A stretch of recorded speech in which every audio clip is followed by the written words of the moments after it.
నమస్తే, welcome to Suman TV. ప్రస్తుతం మనతో పాటు ఉన్నారు real estate analyst and property expert, NRI portfolio manager Aryan గారు మనతో పాటు ఉన్నారు. వీరికి దాదాపుగా 15 సంవత్సరాలకు పైగా ఓపెన్ ప్లాట్స్లోని అనుభవం కలిగి 10,000 మందికి పైగా ఇన్వెస్టర్లకు వారి సేవలను అందించి, అలాగే 250 కోట్లకు పైగా ఇన్వెస్టర్ పోర్ట్ఫోలియోను నిర్వహించినటువంటి అనుభవం కలవారు.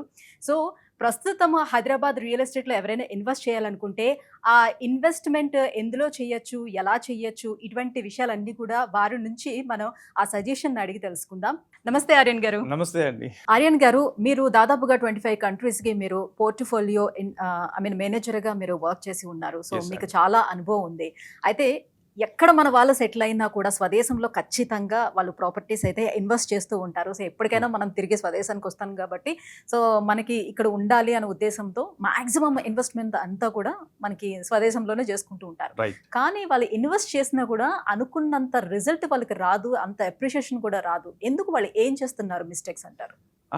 వెరీ గుడ్ క్వశ్చన్ అండి. చాలా మంది ఎన్ఆర్ఐస్ చేసే మిస్టేక్స్ని ఈ రోజు మీకు షేర్ చేసుకుంటాను. అంటే ఎన్ఆర్ఐస్ కోట్లలో ఇన్వెస్ట్ చేస్తారు. మినిమం 50 lakhs కానీ 1 crore కానీ వాళ్ళు డాలర్స్లో సంపాదిస్తున్నారు కాబట్టి వాళ్ళ సేవింగ్స్ కూడా అంటే వాళ్ళు మనకంటే ఎక్కువే కష్టపడుతున్నారు అనిపిస్తుంది ఒకసారి. వేరే కంట్రీలోకి వెళ్ళి మనందరినీ వదిలేసి అక్కడ ఉండి సో కష్టపడి సంపాదిస్తున్నారు. ఈ సంపాదించిన డబ్బుని ఎక్కడైనా ఇన్వెస్ట్ చేయాలంటే ఫస్ట్గా దేశం మీద ప్రేమ ఉంటుంది మనకి. సో అందు గురించి ఇండియాలోనే ఇన్వెస్ట్ చేయాలని వాళ్ళు బాగా ఉంటారు. ఇండియాలో దట్టు హైదరాబాద్లో ఇన్కమ్ అంటే రిటర్న్స్ బాగుంటాయి కాబట్టి అప్రిషియేషన్ బాగుంటుంది కాబట్టి హైదరాబాద్లో ఇన్వెస్ట్ చేయాలనుకుంటారు.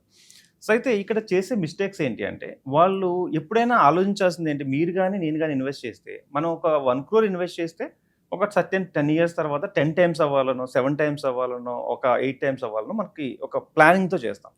కానీ 1 crore ఇన్వెస్ట్ చేసి 10 years అయినా కూడా 1 or 2 crores వస్తే ఇన్వెస్ట్మెంట్ బాధ అనిపిస్తుంది. సో చాలా మంది ఇన్వెస్టర్లు నాతో మాట్లాడిన తర్వాత కాన్కాల్ అయిన తర్వాత సో వాళ్ళ చెప్పింది ఏంటంటే హైదరాబాద్లో ఇన్వెస్ట్ చేసాం ఇప్పటికి కానీ మాకు రిటర్న్స్ ఏమి రావట్లేదు.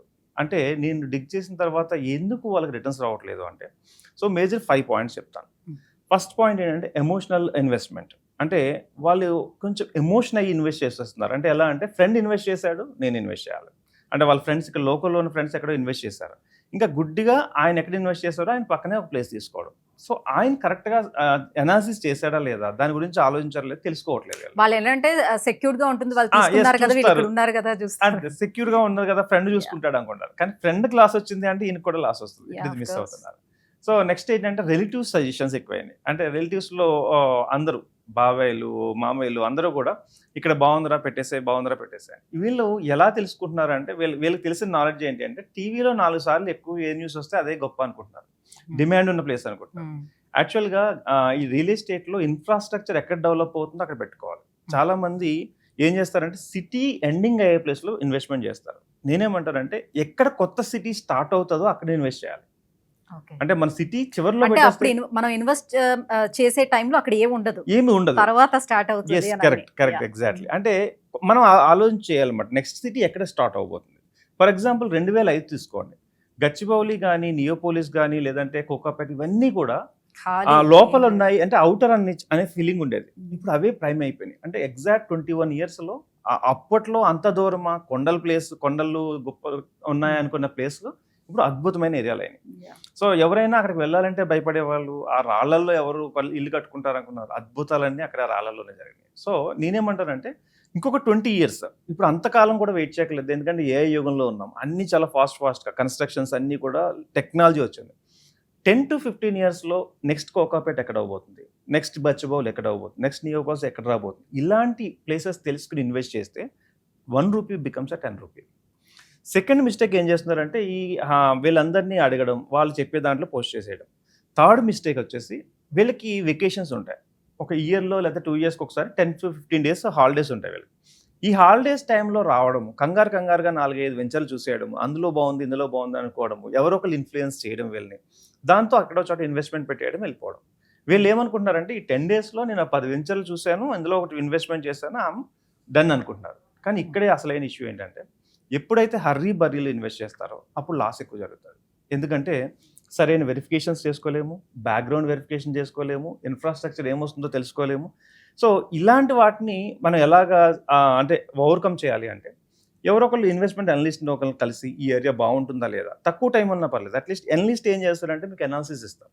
ఆ ఏరియాలో ఆర్ఓఐ ఎలా వస్తుంది, రిటర్న్ ఆన్ ఇన్వెస్ట్మెంట్ ఎలా ఉంటుంది, అప్రిషియేషన్ ఎలా ఉంటుంది, 5 years తర్వాత గ్రోత్ ఎలా ఉంటుంది, is it a growth corridor or not, and government projects ఏమన్నా ఉన్నాయా లేదా, ఇలాంటి విషయాలన్నీ కూడా తెలిసింది ఒక అనలిస్ట్ని ఎవరైనా పట్టుకుంటే మీరు వాళ్ళకి సజెషన్ బాగా చేస్తారు. బట్ మీరేం చేస్తారు అంటే, వీళ్ళు ఏం చేస్తారు అంటే, ఎవరో ఒకళ్ళ ఫ్రెండ్స్ నుంచో లేదా రిలేటివ్స్ నుంచో పట్టుకుని ఆ 20 daysలో రిజిస్ట్రేషన్ కంప్లీట్ చేసుకుని వెళ్ళిపోవాలనే తాపత్రయంలో మిస్టేక్స్ చేస్తుంటారు. అంటే ఇంకొంతమంది 3 yearsకో 5 yearsకో కానీ రాలేరు ఎస్, వాళ్ళు. ఒక్కొక్కసారి వస్తారు. అలాంటప్పుడు వాళ్ళు ఇన్వెస్ట్ చేయాలనుకుంటే ఉన్నటువంటి మార్గం ఏంటి? అంటే ఇప్పుడు నాకున్న 25 కంట్రీస్లో నేను ఎలా చేస్తానంటే, వాళ్ళు ఏం రారు కూడా. సో నేను ఇన్వెస్ట్మెంట్ రిపోర్ట్ పంపిస్తాను, వాళ్ళు బ్యాక్గ్రౌండ్లో చెక్ చేసుకుంటారు. అంటే ఆన్లైన్లో, అంటే ఒక వీడియో కాల్లో వాళ్ళకి సైట్ చూపిస్తాము. దాంతోపాటు ఇక్కడ ఎవరో ఒకరు రిలేటివ్స్ ఉంటారు వాళ్ళకి, అంటే వాళ్ళ పేరెంట్స్ కావచ్చు, వాళ్ళు ఎవరైనా సిస్టర్స్ కావచ్చు, వాళ్ళు వచ్చి విజిట్ చేస్తారు. విజిట్ చేసిన తర్వాత ఇక వాళ్ళతో నెగోషియేషన్ అంతా వాళ్ళతో జరుగుతుంది. ఇలా ఇన్వెస్ట్మెంట్లు జరుగుతున్నాయి. చాలా ఇన్వెస్ట్మెంట్లు 90% ఆఫ్ ది ఇన్వెస్ట్మెంట్లు ఇన్వెస్టర్ ఎవరు రారు, వీళ్ళ రిలేటివ్స్ కానీ ఫ్రెండ్స్ కానీ చూస్తారు. బట్ బిఫోర్ దట్ మేము అనాలిసిస్ రిపోర్ట్ ఇస్తాము. ఆ రిపోర్ట్ చూసుకుని వాళ్ళు కూడా మళ్ళీ అనాలిసిస్ చేసుకున్న తర్వాత నెక్స్ట్ నెగోషియేషన్ తర్వాత సైట్ విజిట్ తర్వాత డాక్యుమెంటేషన్. ఇప్పుడు వాళ్ళు వచ్చి రిజిస్ట్రేషన్కి రావడం అవసరం లేదు, మనకు ఫామ్స్ పంపిస్తే చాలు, రిజిస్ట్రేషన్ కంప్లీట్ అయిపోతుంది అన్నమాట. అంటే వీళ్ళకున్న భయం ఏముంటుందంటే, ఎందుకు సిటీ లోపల ఎక్కువగా చూడాలి, చుట్టూ ఏమున్నాయని చూసుకుంటున్నారు. మీరు అంటున్నారు సిటీ స్టార్ట్ ఇంకా అవుతుంది అనే దాంట్లో పెట్టమని అంటున్నారు. వాళ్ళందరికీ ఉన్న భయం ఏముంటుందంటే, ఎవరైనా ఆక్యుపై చేసుకునే ఛాన్స్ ఉంటుందో, లేకపోతే అలాంటి ప్లాట్స్ అన్ని డబుల్ రిజిస్ట్రేషన్ ఉండొచ్చేమో, మనం ఇక్కడ ఉండాము, ఏం జరుగుతుందో కూడా మనకు తెలియదు కదా అనే భయం ఉంటుంది. కరెక్ట్ పాయింట్ అండి. చాలా మందికి భయం ఉంటుంది. బట్ కాకపోతే మేము సజెస్ట్ చేసే ప్రాజెక్టులు HMDA, DTCP, RERA approved projects. అంటే దీంట్లో ఏ భయం ఉండదు. అంటే లైక్ ఏంటంటే, డబుల్ రిజిస్ట్రేషన్స్ కోపే ఉండదు first of all. Next government approval లేఅవుట్లే మేము సజెస్ట్ చేస్తాం. Government approved with RERA registration అంటే ఇంకా స్ట్రాంగ్ కొంచెం. అండ్ ఇంకొకటి ఏంటంటే, గేటెడ్ కమ్యూనిటీస్ లాంటి ప్రాజెక్టుని సజెస్ట్ చేస్తాం. అంటే ఏమవుతుంది అంటే, దాంట్లో ఒక కాంపౌండ్ వాళ్ళు, 24/7 security, minimum 5 to 10 years maintenance కూడా ఇచ్చేలా చూస్తాం మేము. సో అంటే మా దగ్గర ఇన్వెస్ట్ చేయడానికి స్కోప్ ఎందుకు ఎక్కువ మంది చేస్తూ ఉంటారంటే, అప్రూవల్స్ మేమే చూసుకుంటాం. నెక్స్ట్ వచ్చేసి మెయింటెనెన్స్ ఏదైతే ఉందో అది మేమే చూసుకుంటాం. అంటే ఆ సెక్యూరిటీ కానీ ఏదైనా 10 years సెక్యూరిటీ వరకు మేమే వాళ్ళకి సపోర్ట్ ఇస్తాం. అంటే వాళ్ళు హ్యాపీగా ఒక 10 సంవత్సరాల తర్వాత వచ్చినా వాళ్ళ ప్లాట్ వాళ్ళకి నీట్గా క్లియర్గా మనం చెక్ చేసి పెడతాం.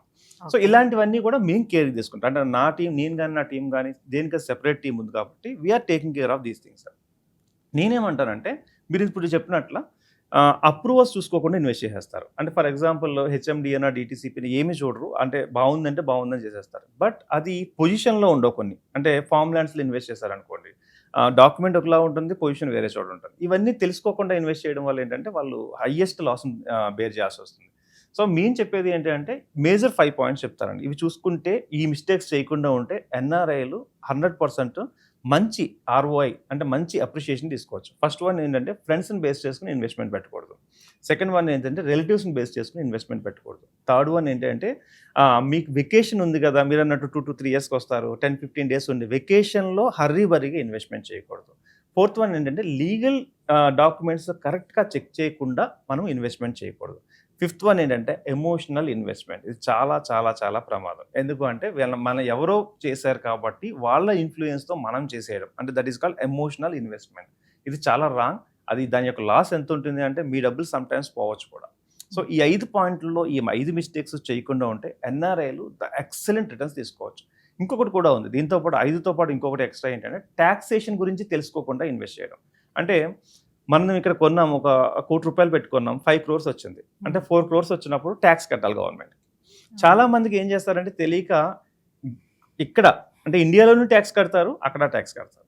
దీంట్లో చిన్న లాజిక్ ఏంటంటే, ఇక్కడ ట్యాక్స్ కడితే అక్కడ మనము దాన్ని అక్కడ కట్టక్కర్లేదు. ఇలాంటివన్నీ కూడా మేము సజెస్ట్ చేస్తాం. అంటే ఎలాంటి ట్యాక్స్ కట్టాలి, ఎప్పుడు కట్టాలి, ఎంత ప్రైస్లో కట్టాలి, ఇవన్నీ కూడా మేము సజెస్ట్ చేస్తాం. ఇది తెలియకపోతే ఏమవుతుందంటే, సపోజ్ ఒక 30% అనుకుందాం, ఇక్కడ 30 lakhs అయింది అనుకుందాం అనుకోండి, మళ్ళీ అక్కడ 30 lakhs అంటే మనం పెట్టిన ఇన్వెస్ట్మెంట్ అంతా ట్యాక్స్లో అయిపోతుంది. సో ట్యాక్సెస్ అనేది తెలుసుకోకుండా పెట్టడం. అండ్ వన్ మోర్ ఇంపార్టెంట్ ఏంటంటే, ఎగ్జిట్ ప్రాసెస్ తెలియకుండా మనం ఇన్వెస్ట్ చేయడం. ఎగ్జిట్ అంటే ఏంటంటే, ఈరోజు ఇన్వెస్ట్ చేసాము, రేపు నా ప్లాట్ని ఎవరు కొంటారు అది తెలుసుకోవాలి ఖచ్చితంగా. అలా తెలుసుకోకుండా పెట్టినప్పుడు ఏమవుతుందంటే, ఎన్ని సంవత్సరాలైనా ప్లాట్ అనేది ఉంటుంది తప్ప దాన్ని సేల్ చేయలేము. సో ఎగ్జిట్ ప్రాసెస్ కూడా ఖచ్చితంగా తెలియాలి. ఈ 5తో పాటు ఈ 2 కూడా చాలా ఇంపార్టెంట్. ఈ మిస్టేక్స్ కూడా చేయకుండా ఉంటే ఎన్ఆర్ఐలు చక్కగా మంచి ఇన్వెస్ట్మెంట్ ఇండియాలో వాళ్ళు తిరిగి వచ్చేసరికి రిటర్న్స్ ఎలా ఉంటాయి అంటే, వాళ్ళ పడ్డ కష్టం ఇక్కడ అప్రిషియేషన్ రూపంలోనూ ROI రూపంలోనూ ఎక్సలెంట్ కనబడి ద కరోడ్పతిస్ అవ్వచ్చు చెప్పాలంటే. రైట్. మరి అటువంటి ఎన్ఆర్ఐస్ మీలాంటి వాళ్ళని అప్రోచ్ అవ్వాలి అని అంటే ఉన్నటువంటి వే ఏంటి? ఎలా అప్రోచ్ అవ్వచ్చు మిమ్మల్ని? యా. సో ఎవరైనా ఎన్ఆర్ఐలు మీరు ఒక ఇన్వెస్ట్మెంట్ రిపోర్ట్ ఏమన్నా కావాలంటే ఏదైనా ఏరియాలో ఇన్వెస్ట్ చేయాలనుకున్నప్పుడు దానికి సంబంధించిన గ్రోత్ కారిడార్స్ ఏంటి, ఆ ఏరియాలో ఉన్న ఇన్వెస్ట్మెంట్ ఆపర్చునిటీస్ ఏంటి, వీటన్నిటి గురించి ఒక రిపోర్ట్ నేను రెడీ చేసి ఇస్తాను. సో ఎవరైనా ఒక కాల్ కావాలి అనుకుంటే వాట్సాప్ నెంబర్ చెప్తాను. ఆ నెంబర్కి మీరు కనుక హాయ్ చెప్పి మీ డీటెయిల్స్ ఇస్తే నేను ఒక 30 minutes ఫ్రీ కాల్ ఇస్తాను. ఆ కాల్లో మీకు కావాల్సిన డౌట్స్ అన్నీ కూడా క్లారిటీ చేసుకోవచ్చు. నెంబర్ వచ్చేసి 9391151121.